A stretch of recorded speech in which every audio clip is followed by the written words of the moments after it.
So yun, good morning mga kababayan. At syempre, ang napaka-aga namin plano. Ayan. Taga Cotabato sila, di ba? Si Ma'am. Hi! Mga... Ito pa, oh, mag-hi man yan si ate. Oh. Hi, ate. Syempre si Ma'am. Ang punot dulo ng lahat.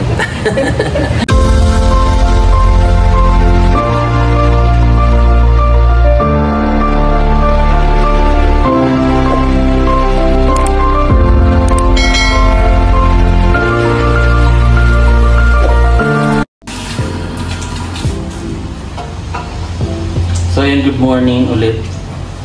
At ngayon ay meron tayong mga trainees na kailangan turuan sa pagsha-shampoo, yung mga basic na mga ginagawa dito sa salon. So tayo ay pag nagsa-shampoo, kailangan muna tayong mag-mask para siyempre naka-ano yung kliyente. So una yan, basahin muna natin yung ganito, takpan mo muna rihan. Ay hindi. Ang kamay, kunwari, ganyan. Ang kamay, iharang mo. Yan. Takpan mo ng kamay mo para hindi tatalsik. Ito rin.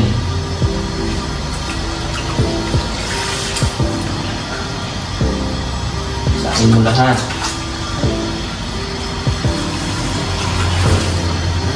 Tandaan mo lagi, Bihan. Jane. Pagbasa na,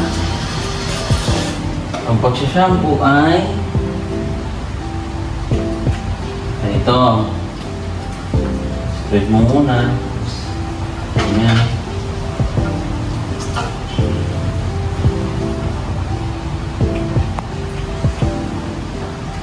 Medyo ano na, basahin konti ha, Jen. Basahin. Well, yes po, sir. Ayan. Tapos, itong mga hairline, unahin nyo muna. Ayan.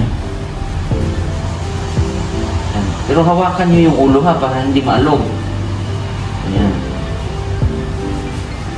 Tapos, dito ka well, para makita nila. Ayan. Dito, kuskus ka dito, hawakan mo ha, pero magaan lang. 1, 2, 3, 4, 5. 1, 2, 3, 4, 5. Pero depende ha. Oh. Tapos ilalim. Oh. Dapat magaan yung pinakadulo lang ng kamay ha. Maramdaman ng kliyente na nakuskus mo lahat. Lahat ng parte ng scalp. Tapos pwede ka na mag-freestyle. Ibig sabihin, kahit anong gawin at least na ano mo. Tapos dito kailangan hindi buhol-buhol. With love ang pag-shampoo. Hindi minamadali. Kailangan tanggal yung mga, lalo na pag mga rebonded o nagre-rebond tayo, kasi kailangan yan yung gamot matatanggal. Kasi pag naiwan yan sa buhok, tapos na blower, na plancha, ang reaksyon ng buhok tuloy-tuloy.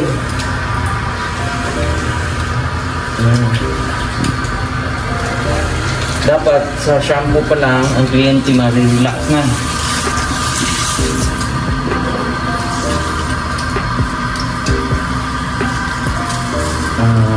Ayan. Ilalim, angat. Ayan, angat. Kailangan dukutin talaga yung ilalim. Tapos iparelax mo lang yung kliyente.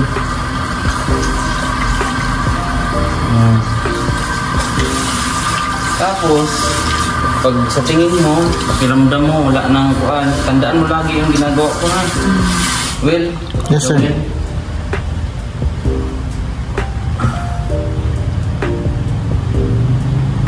Tapos ang pag-conditioner, dito lang banda. Mid-length lang, ha? Kasi hindi ilagay mo yan dyan sa rods. Lalo na hindi mo banlawan maigi, saan yun yung mag-focus ng ano eh.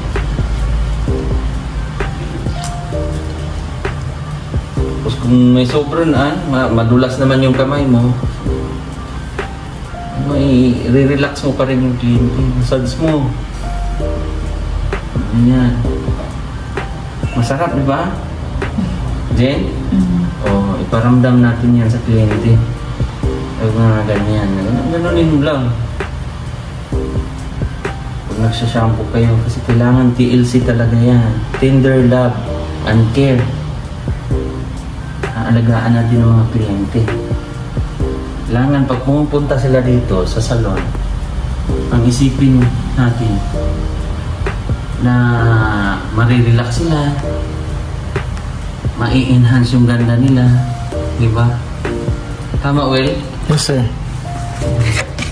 So may kasama na tayo dito sa salon. So mag-practice ka din ng shampoo, massage. Masarap to, di ba? Mararamdaman mo? Sino? So, ganun din ang gagawin mo sa kliyente. Huwag niyong madaliin. Huwag niyong madaliin ang kliyente. Kailangan iparamdam natin sa kanila na ano sila. Prinsesa sila sa loob ng salon.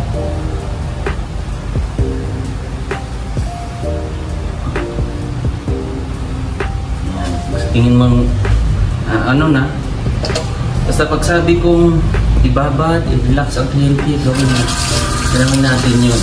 Kasi yun yung tama. Banlaw.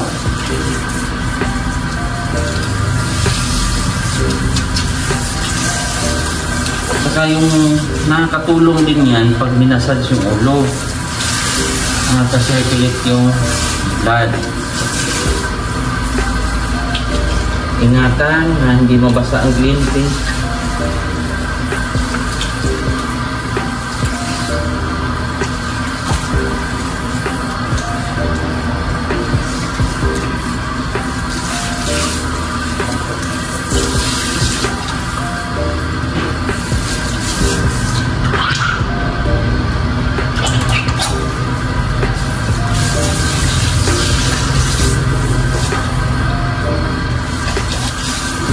Dati, ganito rin ako. Isa. Kasi wala namang nag-uumpisa sa ano, magaling na. Kailangan mag-practice.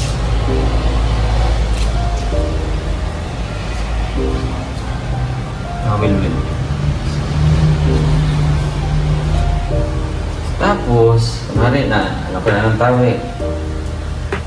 Punasan mo muna. Kung nakita kang ano, punasan mo muna. Punasan. Sa mga tenga. Yan lang. Tapos, ang tamang pagtupi o pagkuha sa buhok. Ito ha. Yan. Hindi ako magsasawang magturo sa inyo. Ganyan. Tapos, huwag ka muna, relax lang ha. Sabihin mo, ma'am, relax lang ma'am ha. Pag medyo gumalaw yung kliyente. Yung pinakadulo, pasok mo dito.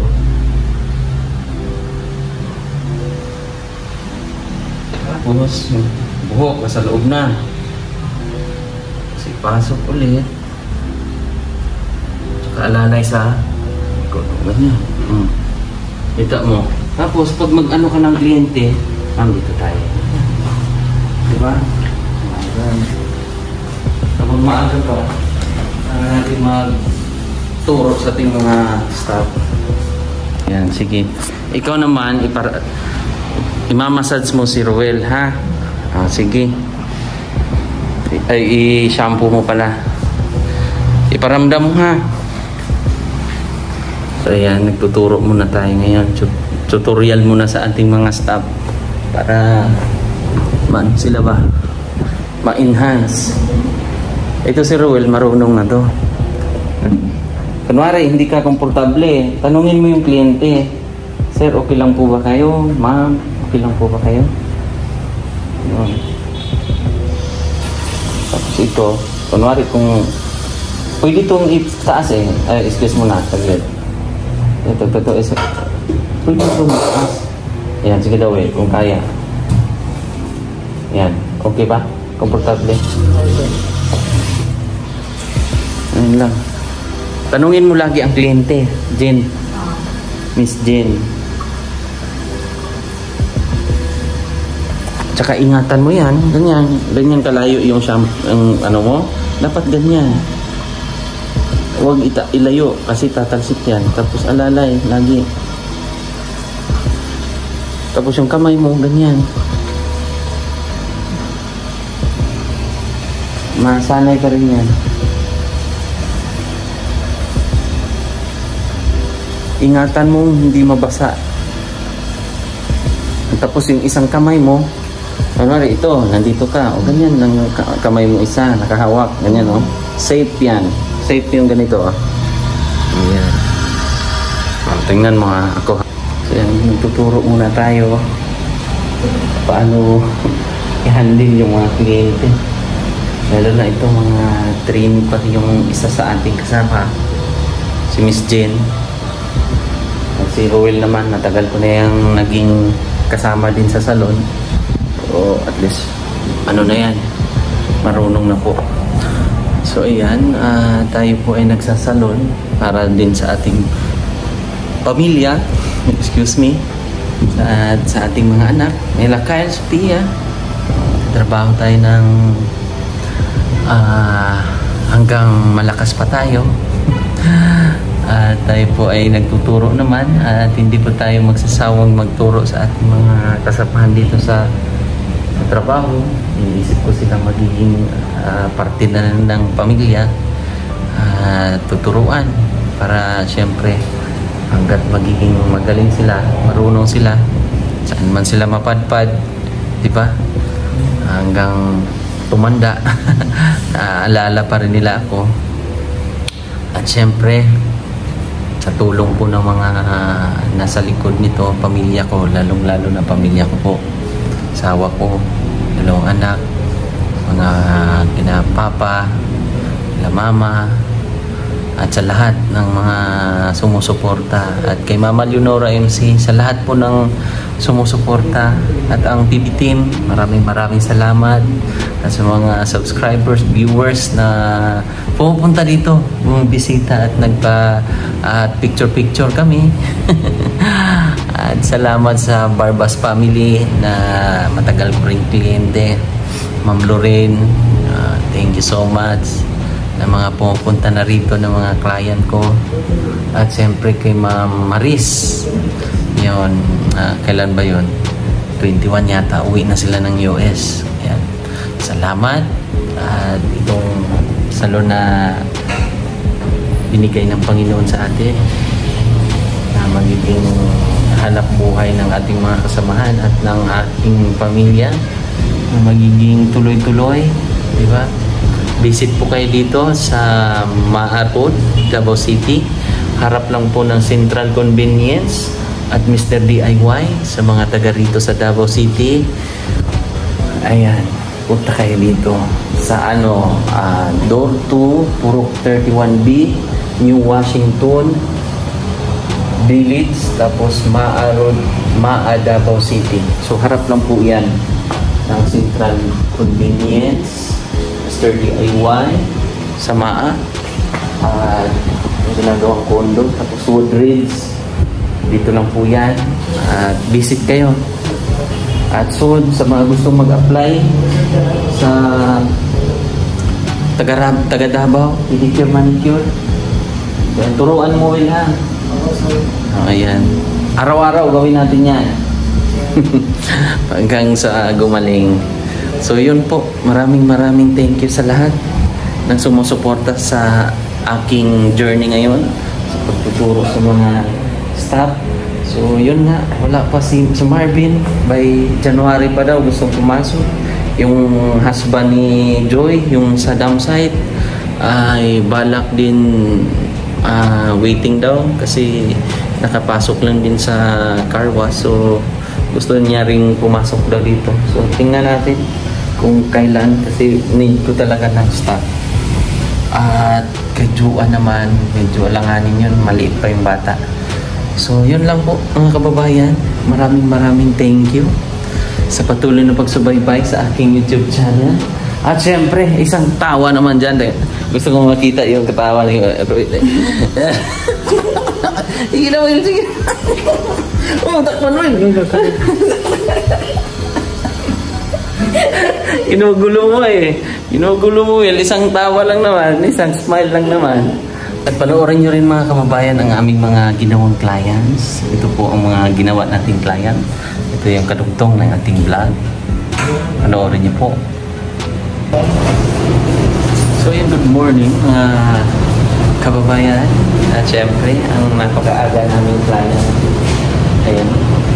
Taga-Cotabato sila, di ba? Si Ma'am, hi! Mga... Ito pa, oh, mag-hi man yan si ate. Hi, ate! Syempre si Ma'am. Ang punot dulo ng lahat. Wala si Ma'am, wala yun. So, ayan. Meron kaming highlights, highlights. Tapos si Ma'am, sa gitna ay rebonding po. Tapos si Ma'am ay curl naman siya. So, ayan. Yan po yung ginawa natin. Traditional firm. May event kasi si Ma'am, di ba, Ma'am? Birthday na ng ano eh. Birthday ba? Ano ba? Birthday ba? Tama? Sa school activities. So ito ay highlights. Balayan style. Ayan. Nagre-reapply po sila.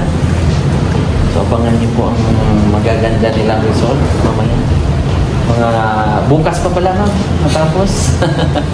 Joke lang. Ayan. Ilat mo lang diretso. Wala. Tapos pakiramdaman mo yung dulo. Ha? Yan mga ano natin.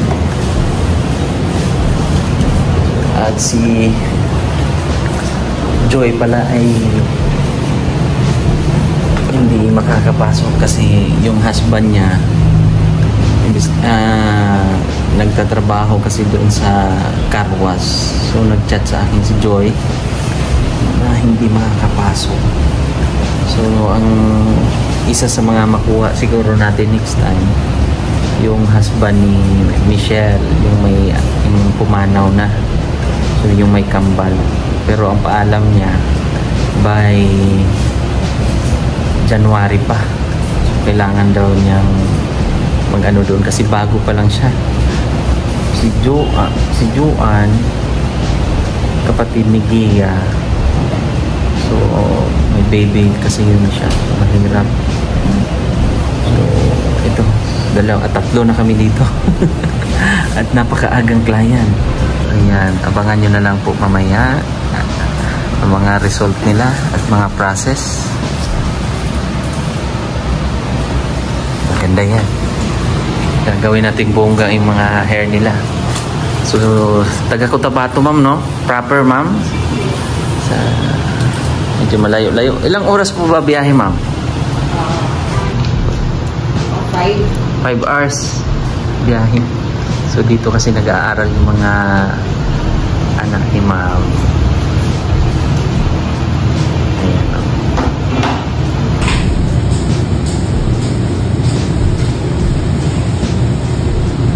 Okay na? Apo.